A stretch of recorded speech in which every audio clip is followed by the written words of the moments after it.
नमस्कार। प्रादेशिक समाचार के साथ मैं चंदन कुमार कौंडिल्य। पहले मुख्य समाचार।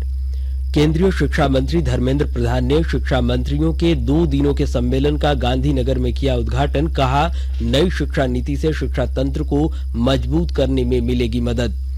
झारखंड उच्च न्यायालय में आज मुख्यमंत्री हेमंत सोरेन से जुड़ी शेल कंपनी और खनन पट्टा मामले में हुई सुनवाई। 3 जून को आएगा फैसला। मांडर विधानसभा उपचुनाव में शिल्पी नेहा तिर्की होंगी कांग्रेस उम्मीदवार। कल करेंगी नामांकन। और उत्पाद एवं मद्य निषेध विभाग के सचिव विनय कुमार चौबे ने कहा, नई उत्पाद नीति के वजह से सरकार को 70% अधिक राजस्व की हुई प्राप्ति। और अब समाचार विस्तार से। केंद्रीय शिक्षा मंत्री धर्मेंद्र प्रधान ने शिक्षा मंत्रियों के 2 दिनों के सम्मेलन का आज गुजरात के गांधीनगर में उद्घाटन किया। सम्मेलन में अन्य केंद्रीय मंत्री और राज्यों तथा केंद्र शासित प्रदेशों के शिक्षा मंत्री भी भाग ले रहे हैं। इस अवसर पर श्री प्रधान ने कहा कि सम्मेलन में होने वाले विचार विमर्श से राष्ट्रीय शिक्षा नीति 2020 के दृष्टिकोण को लागू करने, इसे बढ़ाने और देश में शिक्षा अनुकूल तंत्र को मजबूत करने में मदद मिलेगी। उन्होंने कहा कि राष्ट्रीय शिक्षा नीति 2020 स्कूलों में कौशल और राष्ट्रीय डिजिटल शिक्षा, आर्किटेक्चर और राष्ट्रीय शैक्षिक प्रौद्योगिकी मंच जैसी डिजिटल पहलों पर ध्यान केंद्रित कर रही है। उन्होंने कहा कि विद्या समीक्षा केंद्र व्यक्तिगत और बच्चों पर केंद्रित शिक्षा को आगे बढ़ाने के लिए एक भविष्य की पहल है।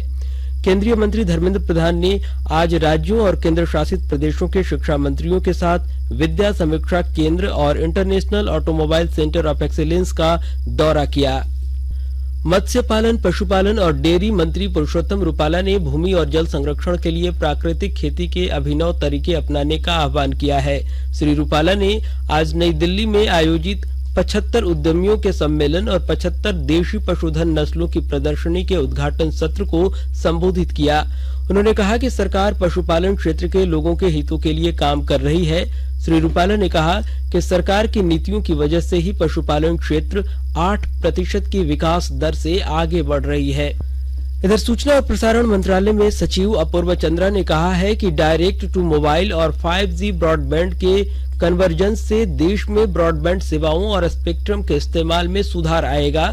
श्री चंद्रा आज direct to mobile and 5G broadband convergence road map for India पर IIT कानपुर और TSDSI द्वारा आकाशवाणी दिल्ली में आयोजित सम्मेलन में बोल रहे थे।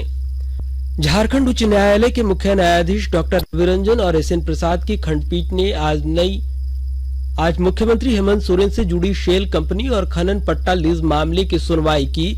दोनों पक्षों को सुनने के बाद अदालत ने फैसला सुरक्षित रख लिया है। 3 जून को फैसला आएगा।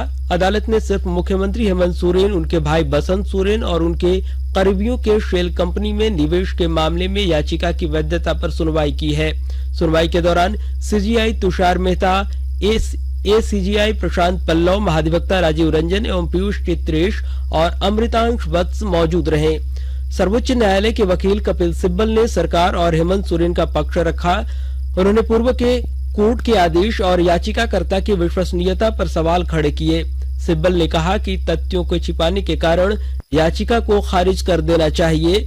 उन्होंने इसके पीछे इंद्रनील सिन्हा की याचिका का हवाला दिया। कहा कि इस मामले में कोर्ट ने याचिका रद्द कर दी थी। ईडी की ओर से सर्वोच्च न्यायालय के वरिष्ठ अधिवक्ता तुषार मेहता ने पक्ष रखा। पहला मामला हेमंत सोरेन द्वारा अपने नाम पर खदान लीज लेने और दूसरा मामला हेमंत और उनका परिवार और उनके करीबियों द्वारा शेल कंपनियां चलाने से संबंधित है। इन दोनों मामलों में प्रार्थी शिवशंकर शर्मा ने झारखंड उच्च न्यायालय में याचिका दाखिल कर CBI से जांच कराने की मांग की है। इस पर कोर्ट ने कहा कि पहले वैधता पर सुनवाई की जाएगी। हेमंत सोरेन ने अपने नाम से हाईकोर्ट में शपथ पत्र दायर कर कहा है कि वे खदान लीज मामले में पहले ही चुनाव आयोग के नोटिस का सामना कर रहे हैं, इसलिए हाईकोर्ट को भारत निर्वाचन आयोग का फैसला आने तक सुनवाई टाल देनी चाहिए। खदान लीज आवंटन मामले में मुख्यमंत्री हेमंत सोरेन की ओर से हेमंत सोरेन के वकील अमृतांश वत्स ने शपथ पत्र दाखिल किया। और केंद्रीय स्वास्थ्य मंत्रालय ने आज हर घर दस्तक अभियान के दूसरे चरण की शुरुआत की। 2 महीने तक चलने वाले इस अभियान का उद्देश्य सभी पात्र आयु वर्गों में कोविड रोधी टीकाकरण में तेजी लाना है। आकाशवाणी का समाचार सेवा प्रभाग हर घर दस्तक अभियान के दूसरे चरण की शुरुआत विषय पर एक विशेष कार्यक्रम का प्रसारण करेगा। कोविड कार्यकारी समूह के अध्यक्ष इनके अरोड़ा चर्चा में भाग लेंगे। इसे आज रात 9:15 बजे एफएम गोल्ड चैनल और अतिरिक्त मीटरों पर सुना जा सकता है। यह कार्यक्रम हमारे YouTube channel news on AIR official और हमारी वेबसाइट न्यूज ऑन एआईआर पर भी उपलब्ध होगा।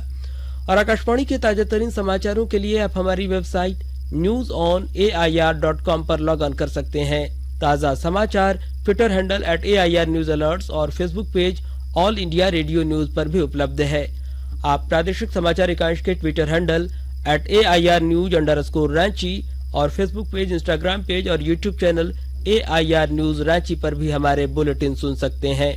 प्रादेशिक समाचार आप आकाशवाणी रांची से सुन रहे हैं और अब पेश है कोरोना से बचाव के कुछ संदेश। कोविड-19 से बचाव और सुरक्षित रहने के 3 उपाय। मास्क लगाएं, 2 गज दूरी है जरूरी, सुरक्षित दूरी रखें, हाथ और मुंह साफ रखें।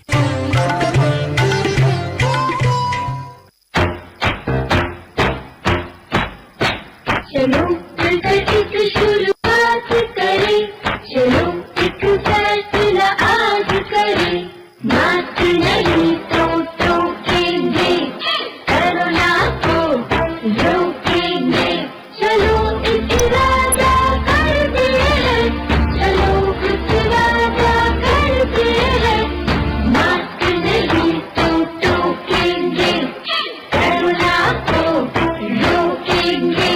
भारत सरकार द्वारा जनहित में जारी। प्रादेशिक समाचार में आपका एक बार फिर से स्वागत है। कांग्रेस ने मांडर उपचुनाव के लिए पार्टी प्रत्याशी की घोषणा कर दी है। पार्टी ने पूर्व विधायक बंधु तिर्की की बेटी शिल्पा नेहा तिर्की को टिकट दे दिया है। सुश्री शिल्पी कल अपना नामांकन दाखिल करेंगी और ब्यौरे के साथ हमारी संवाददाता की एक रिपोर्ट। निर्वाचन आयोग द्वारा आगामी 23 जून को होने वाले मांडर विधानसभा उपचुनाव की घोषणा होने के बाद कांग्रेस पार्टी ने पूर्व विधायक बंधु तिर्की की बेटी शिल्पी नेहा तिर्की को टिकट देने पर सहमति बनाई है। सुश्री तिर्की के साथ 2 और अन्य अभ्यर्थियों ने मांडर विधानसभा उपचुनाव 2022 के लिए आज नामांकन पत्र खरीदा है।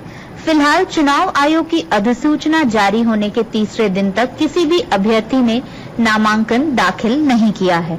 बंधु तिर्की की बेटी सुश्री शिल्पी नेहा तिर्की कल अपना नामांकन पत्र दाखिल करेंगी। इस मौके पर कांग्रेस अध्यक्ष राजेश ठाकुर, प्रदेश प्रभारी अविनाश पांडे भी मौजूद रहेंगे। शिल्पी, आकाशवाणी समाचार, रांची। उत्पाद एवं मद्य निषेध विभाग के सचिव विनय कुमार चौबे ने बताया कि सरकार को एक महीने में 188 करोड़ रुपए के राजस्व की प्राप्ति हुई है। नई शराब नीति की वजह से राजस्व संग्रहण में मई 2022 में 70% की रिकॉर्ड बढ़ोतरी दर्ज की गई है। नई नीति लागू होने के पहले अप्रैल 2022 में 109 करोड़ रुपए का राजस्व प्राप्त हुआ था, जबकि मई 2022 में 188 करोड़ रुपए की प्राप्ति हुई। अप्रैल महीने में राज्य सरकार को मात्र 109 करोड़ रुपए ही राजस्व प्राप्ति हुई और मई में 188 करोड़। अप्रैल से 1 माह पहले जाते हैं हम लोग मार्च में, तो मार्च में भी 156 करोड़ हुआ था। तो राजस्व हित में हम लोगों ने दिन रात एक करके हम लोग इस सिस्टम को लागू किए। देवघर जिले में यात्रियों की सुविधा के लिए ट्रेन संख्या 0562625 गुवाहाटी देवघर गुवाहाटी स्पेशल ट्रेन अगले 10 फेरों तक चलती रहेगी। यह जानकारी आसनसोल पीआरओ अमिताभ चटर्जी ने देते हुए बताया कि 05626 गुवाहाटी देवघर स्पेशल 29 मई से 26 जून के बीच कुल 5 फेरा प्रत्येक रविवार को गुवाहाटी से प्रस्थान करेगी और 05625 देवघर गुवाहाटी स्पेशल 30 मई से 27 जून के बीच कुल 5 फेरा प्रत्येक सोमवार को देवघर से प्रस्थान करेगी। और रांची के सांसद संजय सेठ की अध्यक्षता में भगवान बिरसा मुंडा एयरपोर्ट रांची के सलाहकार समिति की बैठक आज संपन्न हुई। बैठक में एयरपोर्ट में यात्री सुविधाओं के विस्तार, कार्गो सुविधाओं के विस्तार सहित कई अन्य प्रमुख मुद्दों पर चर्चा हुई। बैठक के दौरान श्री सेठ ने स्पष्ट निर्देश दिया कि काम धरातल पर दिखना चाहिए। सांसद ने यह निर्देश दिया कि इस क्षेत्र में किसानों से समन्वय बनाएं और किसानों के बीच इसका व्यापक प्रचार प्रसार करें ताकि किसान बिना बिचौलियों के अपनी सब्जी सीधे एयरपोर्ट को पहुंचा सकें। अधिकारियों ने श्री सेठ को बताया कि एयरपोर्ट में 5 मीट्रिक टन क्षमता वाले कोल्ड स्टोरेज बनाने का काम प्रक्रियाधीन है और यह दिसंबर तक पूर्ण हो जाएगा। सांसद ने निर्देश दिया कि जो गांव प्रभावित हैं, विस्थापित हैं, वहां सीएसआर के तहत ग्रामीणों के बेहतर जीवन स्तर के लिए काम किया जाए। इस बैठक में अधिकारियों ने यह भी जानकारी दी कि अभी 2 एयरो ब्रिज यह काम कर रहा है। जून से 2 और एयरो ब्रिज शुरू हो जाएगा। इसके साथ ही बहुत जल्द ही रांची एयरपोर्ट भी एक्सरे फ्री हो जाएगा, तो यात्रियों को इससे समय की बचत हो सकेगी। और प्रधानमंत्री नरेंद्र मोदी के नेतृत्व में केंद्र सरकार के 8 साल में सेवा, सुशासन और गरीब कल्याण की अनंत यात्रा को लेकर भारतीय जनता पार्टी अनुसूचित जनजाति मोर्चा के राष्ट्रीय अध्यक्ष राज्यसभा सदस्य समीर उरांव ने आज लोहरदगा में मीडिया से बात की। प्रेस को संबोधित करते हुए उन्होंने कहा कि आज आम जनमानस में यह धारणा बनी हुई है कि मोदी है तो मुमकिन है। 8 साल की यह यात्रा देश की सूच बदलने की यात्रा रही है। 8 वर्षों में सेवा, सुशासन और गरीब कल्याण के लिए जितने काम हुए हैं उतने 70 साल में भी नहीं हुए। और अब सुनते हैं अमृत महोत्सव क्विज। आजादी के 75 वर्षों का पर्व अमृत महोत्सव प्रत्येक बुधवार शाम 7 बजे प्रसारित होने वाले प्रादेशिक समाचार के दौरान पूछे गए प्रश्न का सही उत्तर देने वाले एक प्रतिभागी इनाम का हकदार होगा। इसके लिए सुनते रहें आकाशवाणी रांची का प्रसारण। देश के 75वें स्वाधीनता दिवस समारोह के उपलक्ष्य में आजादी का अमृत महोत्सव के अंतर्गत प्रादेशिक समाचार एकांश आकाशवाणी रांची स्वाधीनता संग्राम और उसके गौरवशाली इतिहास पर साप्ताहिक विशेष प्रश्नोत्तरी का आयोजन कर रहा है।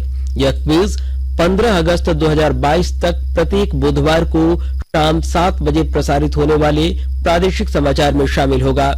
सेंट्रल कोलफील्ड्स लिमिटेड और mission blue foundation Amrit Mahotsav quiz में आकाशवाणी समाचार रांची के साथ सहयोगी के रूप में शामिल है। और आज का प्रश्न है, 13वीं सदी में खुद को झारखंड का शासक घोषित करने वाले राजा का क्या नाम था? प्रश्न एक बार फिर से सुन लें। 13वीं सदी में खुद को झारखंड का शासक घोषित करने वाले राजा का क्या नाम था? श्रोता अपने उत्तर ईमेल के माध्यम से rnuairranchi@gmail.com पर कल शाम 5 बजे तक भेज सकते हैं। आप जवाब के साथ अपना नाम, पता, फोटो और फोन नंबर भी भेजें ताकि लकी विजेता बनने पर आपका ई प्रमाण पत्र और पुरस्कार आप तक पहुंचाया जा सके। विजेता की घोषणा कल शाम 7 बजे प्रसारित होने वाले प्रादेशिक समाचार में की जाएगी। मुख्यमंत्री हेमंत सोरेन समेत अनेक राजनेताओं ने पूर्व मंत्री सह झारखंड मुक्ति मोर्चा के वरिष्ठ नेता यदुनाथ बास्के के निधन पर गहरी संवेदना व्यक्त की है। श्री बास्के लंबे समय से बीमार चल रहे थे और घाटशिला के एक निजी अस्पताल में उनका इलाज किया जा रहा था। उधर चक्रधरपुर में कार्यरत एक अखबार के वरिष्ठ पत्रकार सुदामा प्रधान के निधन पर मुख्यमंत्री ने गहरा शोक प्रकट किया है और दिवंगत की आत्मा की शांति की प्रार्थना की है। गोड्डा जिले के सुदूर राजाभीटा थाना क्षेत्र में कल एक नाबालिग लड़की के साथ दुष्कर्म एवं छेड़खानी मामले में 7 अभियुक्तों को पुलिस ने पकड़ा है।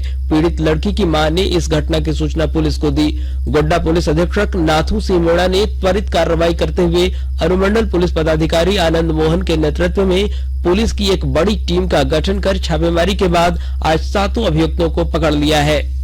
इधर देवघर जिले में जसीडीआर आरपीएफ ने प्लेटफॉर्म संख्या 1 से संदिग्ध परिस्थितियों में 41 नाबालिगों को कब्जे में लेकर चाइल्ड लाइन को सौंप दिया है। पूछताछ के दौरान बच्चों ने पुलिस को बताया कि सभी लोग गोड्डा थाना क्षेत्र के हैं। नाबालिगों को डाउन कटिहार टाटानगर एक्सप्रेस से चाईबासा के एक मदरसा में पढ़ाने के लिए ले जाया जा रहा था। और आज विश्व दुग्ध दिवस है। दुनिया भर में लोगों के लिए दूध और डेयरी क्षेत्र के योगदान को दर्शाने के लिए यह दिवस मनाया जाता है। संयुक्त राष्ट्र के खाद्य और कृषि संगठन ने भोजन में दूध और उससे बनी चीजों के महत्व को पहचानने के लिए 2001 में विश्व दुग्ध दिवस मनाने की शुरुआत की थी। इस वर्ष की थीम डेयरी नीट जीरो है। और अंत में मुख्य समाचार एक बार फिर। केंद्रीय शिक्षा मंत्री धर्मेंद्र प्रधान ने शिक्षा मंत्रियों के 2 दिन के सम्मेलन का गांधीनगर में किया उद्घाटन। कहा, नई शिक्षा नीति से शिक्षा तंत्र को मजबूत करने में मिलेगी मदद। झारखंड उच्च न्यायालय में आज मुख्यमंत्री हेमंत सोरेन से जुड़ी शेल कंपनी और खनन पट्टा मामले में हुई सुनवाई। 3 जून को आएगा फैसला। मांडर विधानसभा उपचुनाव में शिल्पी नेहा तिर्की होंगी कांग्रेस उम्मीदवार, कल करेंगे नामांकन। और उत्पाद एवं मद्य निषेध विभाग के सचिव विनय कुमार चौबे ने कहा, नई उत्पाद नीति की वजह से सरकार को 70% अधिक राजस्व की हुई प्राप्ति। और इसके साथ ही आकाशवाणी रांची से प्रादेशिक समाचार का यह बुलेटिन समाप्त हुआ। नमस्कार।